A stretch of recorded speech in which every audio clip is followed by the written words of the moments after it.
नमस्कार, आप सभी का स्वागत है मेरे चैनल पे। और आज हम लोग एक नया जो है चैप्टर शुरू करने वाले हैं, मिनरल्स एंड पावर रिसोर्सेज। तो चलिए हम लोग इसे आगे बढ़ते हैं। सबसे पहले यहाँ पर हम एक टाइप की स्टोरी कह सकते हैं, यहाँ पर दी गई है।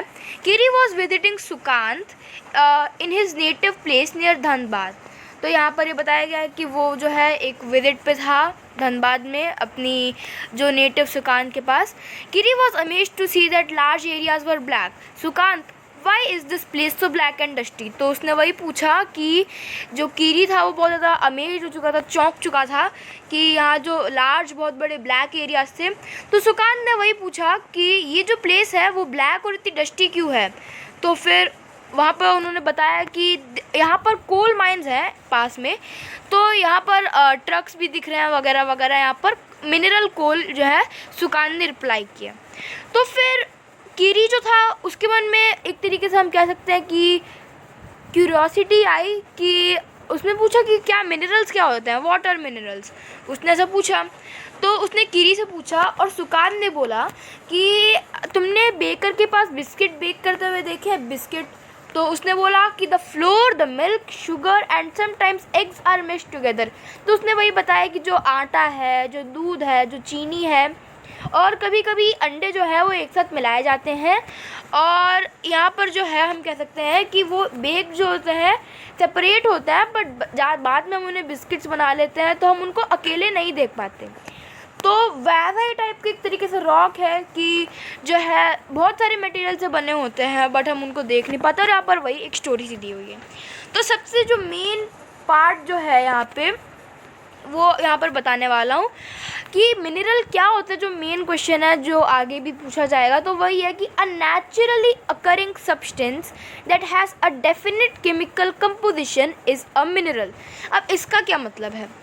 अ नेचुरली अकरिंग सब्सटेंस, एक ऐसा सब्सटेंस जो नेचुरली अकर हो अर्थ के अंदर, ऐसा सब्सटेंस, ऐसी चीज़ that has a definite chemical composition. इसको मैं अंडरलाइन कर देता हूँ। तो इसका क्या मतलब है कि एक आपने सुना होगा जैसे कि डेफिनेटली लोग बोलते हैं, तो इसका वही कहीं ना कहीं कुछ ऐसा अंतर है कि एक मतलब पक्का जो है उसका एक केमिकल कंपोजिशन समझते हैं ना कि केमिकली किस तरीके से बना है। तो केमिकल कंपोजिशन जिसका एक पक्का केमिकल कंपोजिशन है कि हाँ अब इसका केमिकल कंपोजिशन चेंज नहीं होगा और वो नेचुरली अकरिंग सब्सटेंस है, तो वो जो है हमारा मिनरल कहलाएगा। ठीक है। Minerals are not evenly distributed over spaces. तो जैसे कि हमने स्टोरी में पढ़ा था कि ये जो मिनरल्स हैं स्कैटर्ड होते हैं, अलग अलग बिखरे हुए होते हैं हमारी अर्थ क्रस्ट में। तो ये जो मिनरल्स हैं वो स्कैटर्ड है और इवनली डिस्ट्रीब्यूटेड ऑफ कोर्स नहीं है over spaces, and they are concentrated in a particular area और रॉक फॉर्मेशन। इसका मतलब है कि वो एक ही मतलब पर्टिकुलर एरिया में कुछ मिनरल्स पाए जाते हैं, दूसरे एरिया में कुछ मिनरल्स पाए जाते हैं। Some minerals are found in areas where which are not easily accessible such as Arctic ocean bed and Antarctica। अब ये जो प्लेसेस है एंटार्क्टिका, आर्कटिक ओशन, यहाँ पर भी मिनरल्स पाए जाते हैं। मतलब लगभग हर जगह कोई ना कोई मिनरल्स तो पाए ही जाते हैं और इन जगहों पर भी पाए जाते हैं। बट क्योंकि हम यहाँ पर पहुँचना, जो एक्सेसिबिलिटी है वहाँ पे पहुँचने की, वो बहुत डिफ़िकल्ट है और वहाँ से हम मिनरल्स वगैरह उतना नहीं कर पाते। तो यही वजह है कि ये एक्सेसिबल नहीं है, बट हाँ यहाँ पर भी मिनरल्स फाउंड होते हैं। Minerals are formed in different types of geological environmental under varying conditions. These are created by natural processes without any human interference। तो इसमें यही बताया गया कि वो on their own जो है फॉर्म होते हैं और ये कोई ह्यूमन इंटरफेरेंस यानी कि ह्यूमन की मदद से नहीं क्रिएट होते हैं। ये जो है खुद से जो है बनते हैं। और वो किन किन टाइप से आइडेंटिफाई हो सकते हैं on the basis of their physical properties such as colour, density, hardness and chemical properties such as solubility. तो यही इसमें बताया। बाकी यहाँ पर एक डू यू नो का सेक्शन दिया है कि हम जो समझते हैं कि मिनरल्स जो हैं वो मतलब इससे बहुत ज़्यादा वो होते हैं, जैसे कि बहुत ज़्यादा वैसे होते हैं, क्रूशियल वगैरह होते हैं, वो सब तो ठीक है, लेकिन ऐसा बोलते हैं कि बहुत ज़्यादा रेयरली फाउंड, वो भी सही है। लेकिन इसमें यहाँ पे क्या है कि यहाँ पे बताया गया कि जो सॉल्ट हम लोग यूज़ करते हैं और जो ग्रेफाइट हमारी पेंसिल में होता है वो भी मिनरल्स होते हैं। इस बात से हम ये समझ सकते हैं कि जो मिनरल्स हैं वो कितनी ज़्यादा इम्पॉर्टेंट है हमारी डेली लाइफ में। छोटे से छोटे और बड़े से बड़े मिनरल्स जो हैं हमारी लाइफ में बहुत इंपॉर्टेंट है। इसके बाद आता है टाइप्स ऑफ मिनरल्स। तो वैसे तो हम सब जानते हैं कि जैसे यहाँ पर बताया भी गया है कि there are over 3000 types of different types of minerals on the basis of their composition. Minerals are but mainly classified in metallic and non-metallic minerals. तो वैसे तो बहुत ज़्यादा टाइप के मिनरल्स होते हैं, 3000 टाइप्स के, बट अगर इतने सारे टाइप्स के होंगे तो हम उन्हें जो है अच्छे से कैटेगराइज नहीं कर पाएंगे, इसीलिए 2 मेन टाइप्स में उन्हें बांटा गया है, जो कि है मेटेलिक एंड नॉन मेटेलिक। तो हम इन्हें समझेंगे। मेटेलिक के भी 2 टाइप्स होते हैं, फर्दर क्लासिफाइड होते हैं सब मेटेलिक में, फेरस और नॉन फेरस। तो चलिए हम सब इनके बारे में पढ़ते हैं। मेटेलिक मिनरल्स कंटेन मेटल इन रॉ फॉर्म। उनकी जो रॉ फॉर्म होती है उनमें वो कहीं ना कहीं मेटल्स पाए जाते हैं, ठीक है। Metals are hard substances that could conduct heat in electricity and have a characteristic lustre और शाइन। तो मेटल्स के बारे में हमने वैसे भी पढ़ा है metals and non metals chapter में, जो कि मैंने अपने यूट्यूब चैनल पे अपलोड भी किया है। तो अगर आपको उसके बारे में नहीं जानते तो प्लीज़ आप जाके पहले उस वीडियो को देखें, क्योंकि उस वीडियो से आपको बहुत हेल्प मिलेगी, जो कि मेरे ही चैनल पे है। धन्यवाद। यहाँ पर हमें बताएगा कि मेटल्स के वही कि मेटल्स जो है हार्ड सब्सटेंसेस होते हैं, वो कंडक्ट करते हैं हीट और इलेक्ट्रिसिटी, कैरेक्टरिस्टिक्स होते हैं उनके लस्टर और शाइन होते हैं, वही सब उसमें बताया गया है थोड़ा सा डिटेल्ड इन्फॉर्मेशन में। वो वीडियो प्लीज़ चेकआउट कीजिएगा। इसमें वही बताया कि आयरन और bauxite, manganese are some examples, ठीक है। तो उसके एग्जाम्पल्स दिए हैं हमें कि क्या क्या एग्जाम्पल्स हो सकते हैं। मेटलिक मिनरल्स में be further classified into ferrous and non ferrous minerals. तो ये जो है हम इन्हें क्लासीफाई कर सकते हैं तो फेरस में और नॉन फेरस में, 2 और टाइप्स बना सकते हैं मेटेलिक मिनरल्स के। तो फेरस मिनरल्स क्या होते हैं, जो कि आयरन ओर कंटेन करते हैं, मैंगनीज जो है, ये सारे जो है एक टाइप्स ऑफ मिनरल्स हैं। क्यों? क्योंकि वो आयरन कंटेन करते हैं, ठीक है। तो जो नॉन फेरस मिनरल है वो आयरन नहीं कंटेन करते हैं। जैसे कि नॉन फेरस मिनरल्स में आप एग्जांपल्स में ले सकते हैं, जैसे यहाँ पर बताया है आयरन और मैंगनीज एंड क्रोमाइड्स। और नॉन फेरस की क्या, जैसे गोल्ड हो गया, सिल्वर हो गया, कॉपर हो गया, प्लैटिनम भी होता है, लीड भी है। ये सारी जो है ना जो नॉन फेरस में आ जाएंगी कि वो जो है ऐसे आयरन कंटेंट नहीं अपने पास रखते हैं। नॉन मेटेलिक वही कि जो मेटल्स नहीं रखते, जैसे कि मेटेलिक कौन, जो मेटल जिनमें होते हैं, नॉन मेटेलिक जिनमें मेटेलिक कंटेंट नहीं होता है। इसके एग्जाम्पल दिए हैं लाइमस्टोन, माइका, जिप्सम और बहुत सारे एग्जाम्पल्स होते हैं इसके। और minerals can be extracted bye mining, drilling और क्वेरिंग। तो यहाँ पर जो मिनरल्स हैं वो माइनिंग और ड्रिलिंग और क्वेरिंग, ये 3 प्रोसेस होते हैं जिनसे वो जो मिनरल्स हैं हम निकाल सकते हैं। वैसे ज़्यादातर कॉमन तो माइनिंग ही होता है, लेकिन होते 3। यहाँ पर एक डू यू नो का हमको दिया है। डू यू नो बहुत इंपॉर्टेंट है इस चैप्टर के हिसाब से, तो इन्हें भी पढ़ते चलना है। A rock is an aggregate of one or more minerals but without definite composition of a constituent minerals. Rocks from which minerals are mined are known as ores. ठीक है, ये थोड़ा इम्पोर्टेंट है, बुक के पीछे भी क्वेश्चन है कि what are ores, उसको समझते चलना है। यहाँ पर बताया गया है कि जो रॉक्स हैं जिनसे मिनरल निकाला है उन्हें कहते हैं ओर। तो ओर जैसे आयरन ओर हो गया, गोल्ड ओर हो गया। तो क्या है कि वो जो रॉक्स है वो पर्टिकुलर रॉक्स जो है हमें वो देते हैं, वो मिनरल देते हैं जो हमें नीडेड है। जैसे कि अब आयरन ओर है तो वो आयरन देता है, गोल्ड ओर है तो वो गोल्ड देता है, और वो पर्टिकुलर देते हैं, जैसे कि हमने भी पढ़ा। तो वैसे तो यहाँ पर वही बताया कि there are more than 2800 types of minerals have been identified, only about 100 are considered ore minerals. तो वैसे तो अभी हमने पढ़ा था कि वैसे 3000, अबाउट 3000। तो यहाँ पर वही बताया कि 2800 टाइप्स के जो मिनरल्स हैं वो जो है आइडेंटिफाई कर लिए गए हैं, लेकिन सिर्फ और सिर्फ यहाँ पर जो है 100 जो मिनरल्स हैं उनमें से भी वो और मिनरल्स कंसिडर किए गए हैं। आगे चलते हैं। यहाँ पे यहाँ पे जो है हमें वो दिया है एक्सट्रैक्शन ऑफ मिनरल्स। 3 प्रोसेसेस दिए हैं, mining, drilling and quarrying. Mining के भी अंदर 2 हैं, एक है ओपन कास्ट माइनिंग और एक है शाफ्ट माइनिंग। ये जो है एक्सट्रैक्शन ऑफ मिनरल्स का पार्ट है। तो यहाँ पर एक इमेज दी गई है आपको, ऑफ शोर ड्रिलिंग ऑफ ऑयल। तो ये कैसे ऑयल निकाला जाता है वही है। उसके बाद चलिए हम अपने जो मेन जो टॉपिक है उस पर आते हैं। तो है the process of taking out minerals from rocks buried under the earth surface is called mining. गौर कीजिएगा, the process of taking out minerals from rocks buried under the earth is called as mining. तो यहाँ पर वही बताया गया है। Mining क्या है कि जो रॉक्स जो अंदर दबे हुए हैं, धरती के अंदर दबे हुए हैं, अर्थ के अंदर दबे हुए हैं, उनको हम जो बाहर निकालते तो वो माइनिंग कहलाया जाता है, is called as mining. Minerals that lie at shallow depths are taken out by removing the surface layer, that is known as open cast mining। तो वही है कि जो शैलो डेप्थ्स पे जो मिनरल्स पाए जाते हैं ना, तो उनको क्या करते हैं, शैलो मतलब थोड़ी डेप्थ है, ज़्यादा डेप्थ है नहीं, तो उनको क्या करते हैं, जो सरफेस लेयर है, जो ऊपरी जो ज़मीन है अर्थ की, उसको क्या करते हैं, उसको हम जो है पूरा जो है हटा देते हैं। और वही है open cast mining. Open cast mining नाम से ही आप समझ सकते हैं कि पूरा ओपन मतलब पूरा खाली कर देते हैं एक तरीके से। फिर यहाँ पर बताया गया है deep bores called shafts have to be reach mineral deposit that lie at great depth, this is called shaft mining. तो यहाँ पर बताया गया है कि जो बहुत ही ज़्यादा अंदर लाई डाउन करते हैं, बहुत ज़्यादा गहरे होते हैं, जो बहुत गहरे उसमें फाउंड होते हैं, जैसे कि डायमंड बहुत ही ज़्यादा नीचे फाउंड होता है, तो उसके लिए क्या शाफ्ट माइनिंग जो है ये होती है, यूज़ होती है। तो माइनिंग क्या है, 2 टाइप के हो गए, ओपन कास्ट और शाफ्ट माइनिंग। अब यहाँ पर जो हमने जो रॉक्स मतलब जैसे मेनली रॉक्स होते हैं जो माइनिंग में हम जो होते हैं, जैसे यहाँ पर लिखा भी है रॉक्स, तो क्या रॉक्स जो होते हैं जो अंदर दबे हुए होते हैं।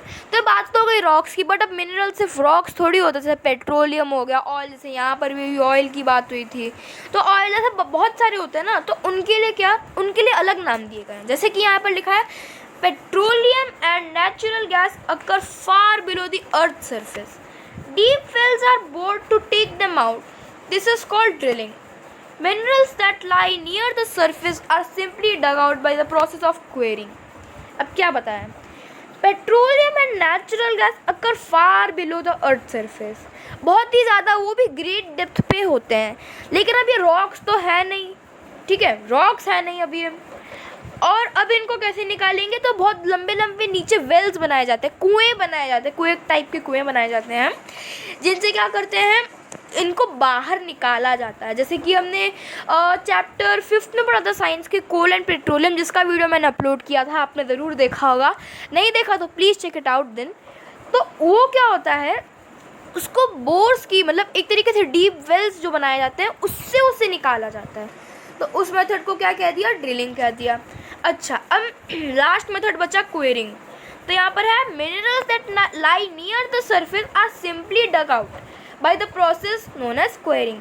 तो जो ज़्यादा दूर जो मतलब से ज़्यादा नीचे मिनरल्स नहीं होते, तो उनको क्या सिंपली डग आउट कर देते हैं, और वो जो है क्वेरिंग नाम से उस मेथड को जाना जाता है। लेकिन अब यहाँ पर आता है कि क्वेरिंग और फिर ऐसे तो जो है ओपन कास्ट माइनिंग बिल्कुल सिमिलर हो गई, तो अलग अलग नाम देने की क्या ज़रूरत थी। यहाँ पर वही सेम बात आती है कि जो ओपन कास्ट माइनिंग है उसमें रॉक्स जो होते हैं, रॉक्स निकाले जाते हैं, बट क्वेरिंग में क्या होता है, इसमें जो है जो रॉक्स नहीं निकाले जाते, मतलब जो बाकी मिनरल्स जो हो गए वो जो है इसकी हेल्प से निकाले जा सकते हैं। अब हम नीचे चलते हैं। नेक्स्ट है हमारा डिस्ट्रीब्यूशन ऑफ मिनरल्स। तो कैसे कैसे डिस्ट्रीब्यूट हुए हैं, इससे पहले हम एक बार डू यू नो वाला पढ़ लेते हैं जो हमको दिया गया है। You can always tell if a rock contains copper because then rocks looks like blue in color। तो जो मिनरल रॉक होता है जो हमने भी पढ़ा कि और, तो और जो है हम उसे आइडेंटिफाई कर सकते हैं अगर वो ब्लू इन कलर है तो। Distribution of minerals occur in different types of rocks. बहुत ज़्यादा अलग अलग तरीके के जो रॉक्स हैं, ऐसे बहुत सारे अलग अलग तरीके के रॉक्स में मिनरल्स पाए जा सकते हैं। Some are found in igneous rocks, some in metamorphic rocks, while others occur in sedimentary rocks. Rocks हमने 3 टाइप्स के पढ़े थे क्लास 7th में, तो वही 3 टाइप्स के रॉक्स हैं, sedimentary, metamorphic and igneous rocks. Generally, metallic minerals are found in igneous and metamorphic rocks. Rock formation that form large plateaus. Iron ore in North Sweden, copper and nickel deposits in Ontario, Canada, iron, nickel, chromites and platinum in South Africa are examples of minerals found in igneous and metamorphic rock. इसमें यही बताया गया है हमें कि कैसे जो होते हैं, जो मेटलिक मिनरल्स होते हैं वो किसमें मिलते हैं, मोस्टली मेटामॉर्फिक में मिलते हैं और किस में मिलते हैं, इग्नियस में मिलते हैं. तो ये जो 2 टाइप के जो रॉक्स होते हैं इनमें क्या होते हैं, मेटलिक होते हैं, मेटलिक फाउंड होते हैं. और इसमें फिर जो हमारे जो नॉन मेटलिक बचे उसमें यहाँ पे होता है जो sedimentary rock formation of plains and young fold mountains contains non metallic minerals like limestone. Limestone deposits in Caucasus region of France, manganese deposits of Georgia and Ukraine and phosphate beds of Algeria are some examples. तो यहाँ पर वही बताया गया है कि जो sedimentary rocks होते हैं उनमें नॉन मेटलिक जो मिनरल्स होते हैं फाउंड होते हैं.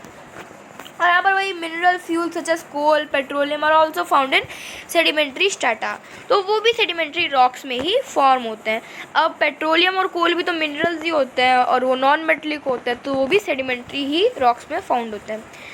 अब इसमें बताया गया है कि कहाँ क्या क्या रॉक फाउंड होते हैं, मतलब मिनरल्स कौन से कहाँ फाउंड होते हैं. China and India have large iron ore deposits. The continent produces more than half of the world's tin. ठीक है, इसमें यहाँ पे ये बताया गया है कि चाइना एंड इंडिया ये जो 2 मेन कंट्रीज़ हैं एशिया में जहाँ मिनरल्स फाउंड होते हैं, और भी जगह होते हैं लेकिन मेन कंट्रीज़ इंडिया और चाइना है.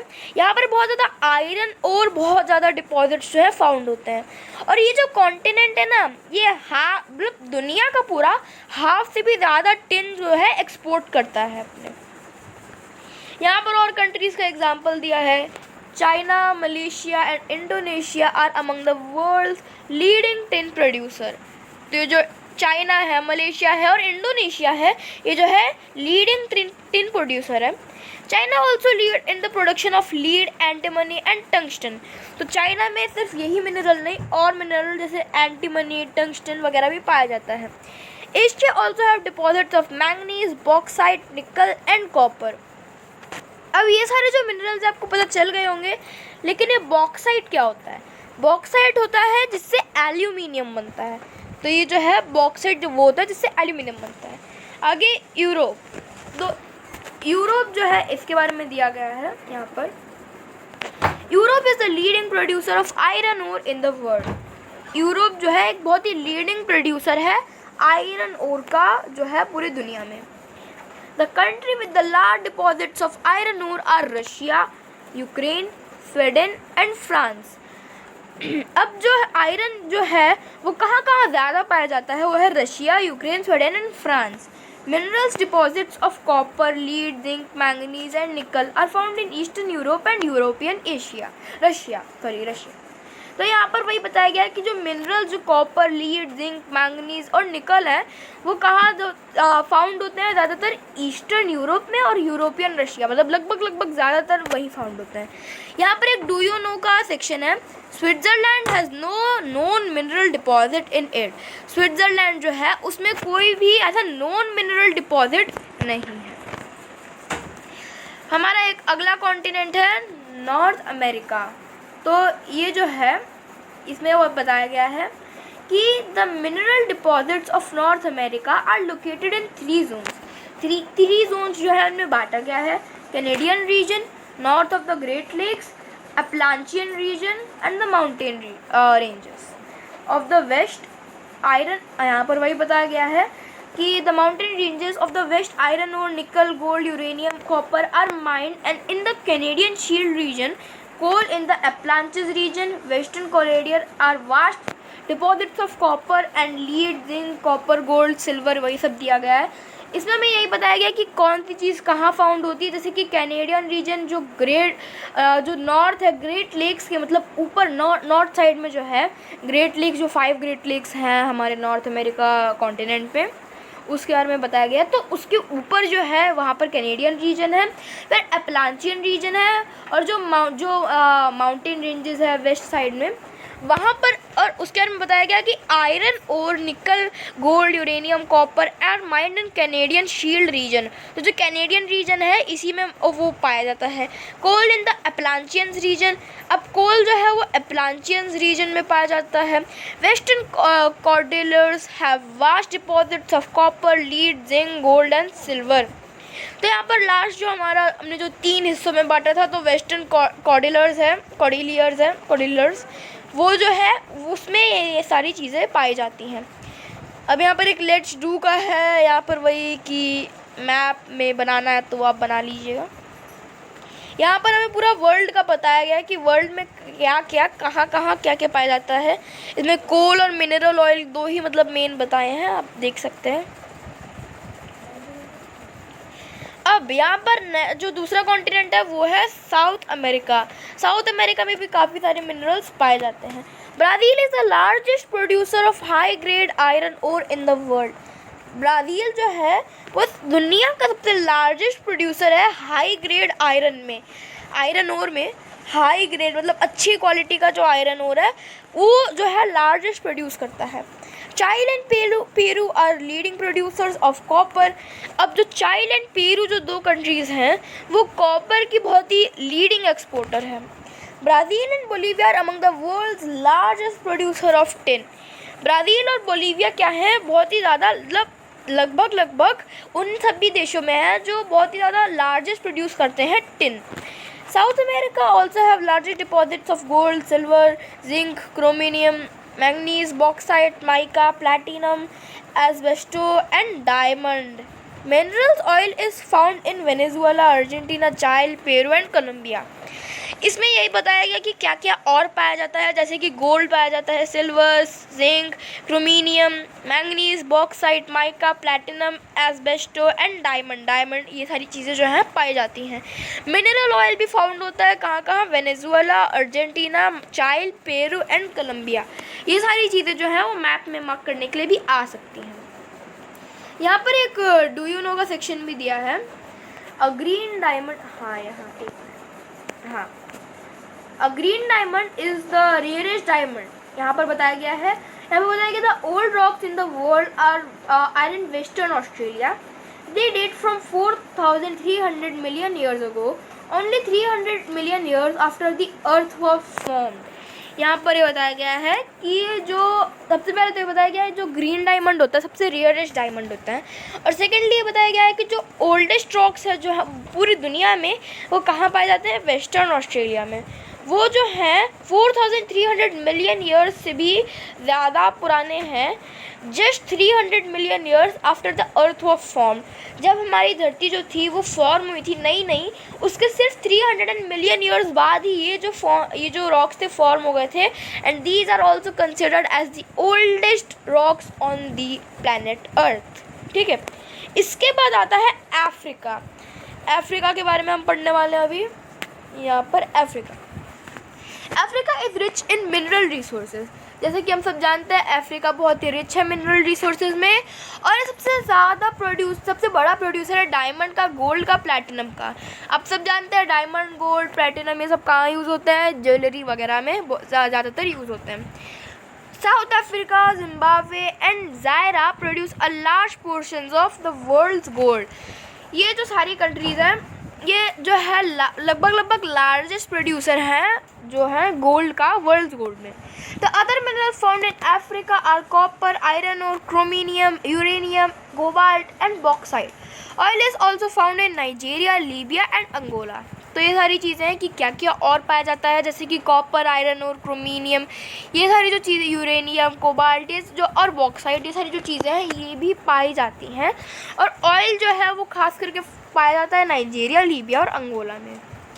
यहाँ पर 2 और कॉन्टिनेंट बचते हैं, ऑस्ट्रेलिया और एंटार्क्टिका। 2 बारी से पढ़ते हैं।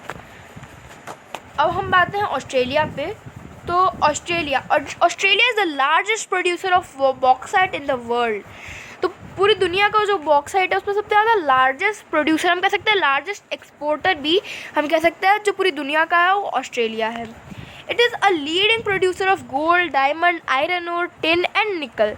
It is also rich in copper, lead, zinc and manganese.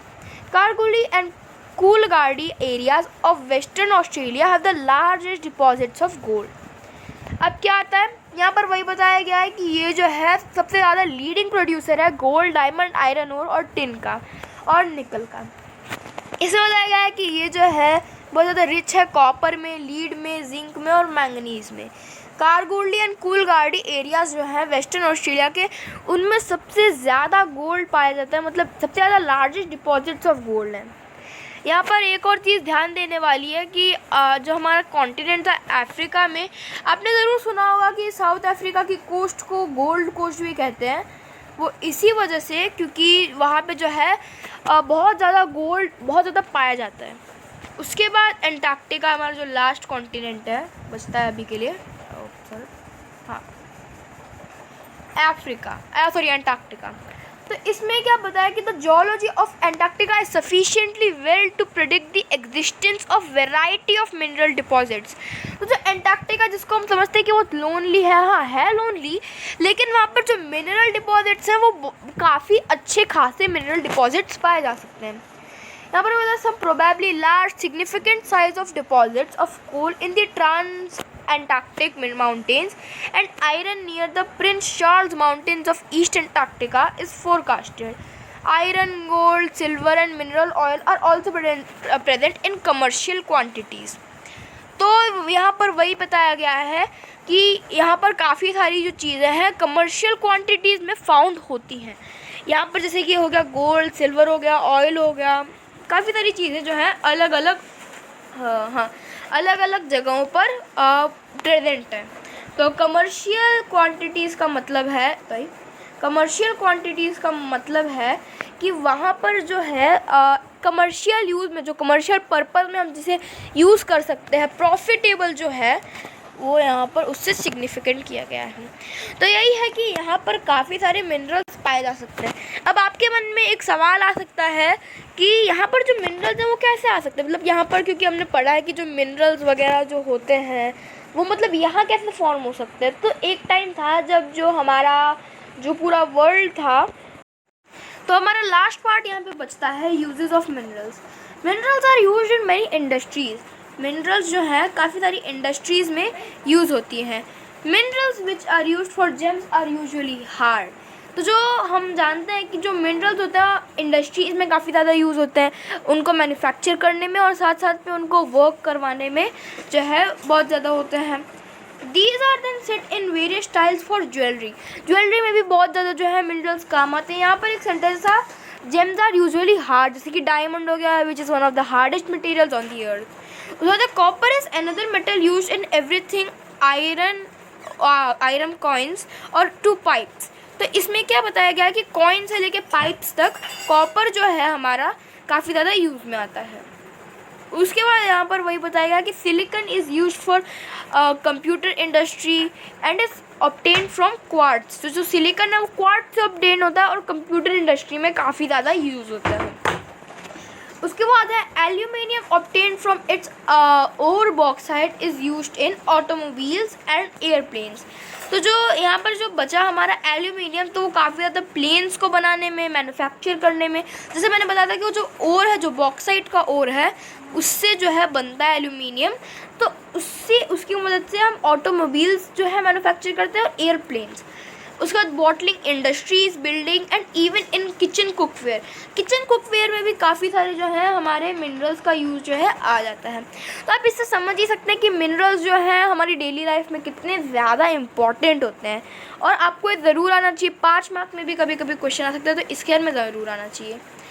इसके बाद लास्ट हमारा जो लास्ट बचा टॉपिक कंजर्वेशन ऑफ मिनरल्स। तो सबसे पहले तो आप इस फिगर जो है आपने देखा होगा, क्या है 3R वाली जो फिगर है। वैसे तो अभी अपडेट होकर 5R बन चुका है, लेकिन यहाँ पर 3R का दिया हुआ है।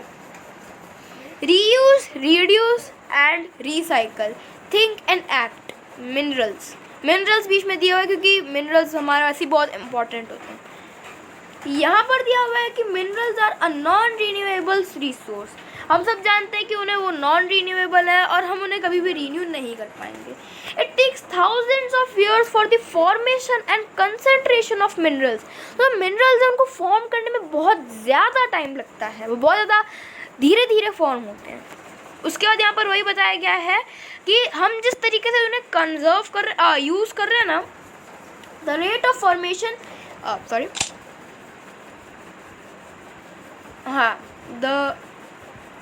यहाँ पर बताया गया है जैसे कि the rate of formation is much smaller than the rate in which humans consume these minerals.